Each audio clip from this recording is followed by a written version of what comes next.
Ko satria maro taminareo ny nangataka hoe ahoana ny ataoko azahoako bokla tahaka an'izao dia ataoko vidéo le izy fa alohan'izany aloha dia azavaiko anareo inona ny antsoina hoe ny tay. Ny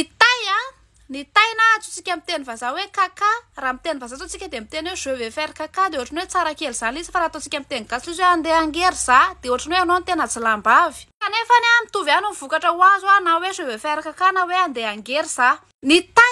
dia fitambarana matière organique misy hoe nitrate misy hoe potassium dia avy eo ireo matière organique ireo rehefa amaininao ny tay rehefa manamaina tay zany ianao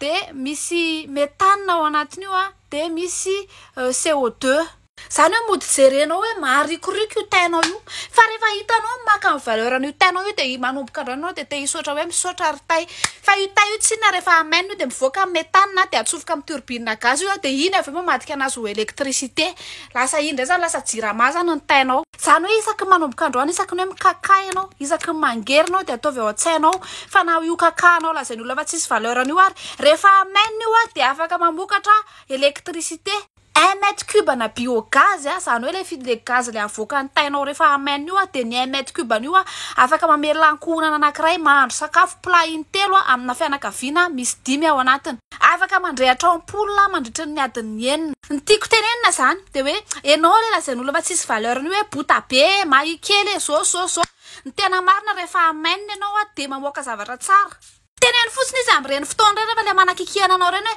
ianao ary be orina be ianao ary bota be ianao ary mahikely teneny fotsiny mbola tsy hitanareo rehefa amainina fa rehefa amainina dia za miantoka ny électricité anareo eto dia manainga ny jirama sy ny flou rehefa tsy tonga ihany tompoko le vahaolana amin'le resaka électricité sao dia hanao opération tay tsika hoe opération hoe manangona tay dia manamaina tay ataontsika mihitsy hoe eto Madagasikara ny usine mpamokatra tay be indrindra dia iny avy eo no avadika électricité sady ny mahatsara an'io na avo ny orana na misy cyclone nga ny olona tsy mangery rehefa misy cyclone zany hoe ny olona zany mangery isanandro afaka tena hoe ketrehantsika tsara mihitsy zany ny amoahana électricité amin'io resaka fanamainana tay io mety foana io na le tay le maina be ohatrany mitambatra reny na le tay somary le malodadoda koatra farilaky reny mamokatra électricité foana io rehefa amainina ka mitodika aminao andre matofilo so dia fotoana zao angonana ny tay isam-baravarana dia ny mbola tsy angalarin'ny olona ny ide antsika antsika zao dia efa hanao opération tay dia zay fa ataoko manaraka indray le resaka bokla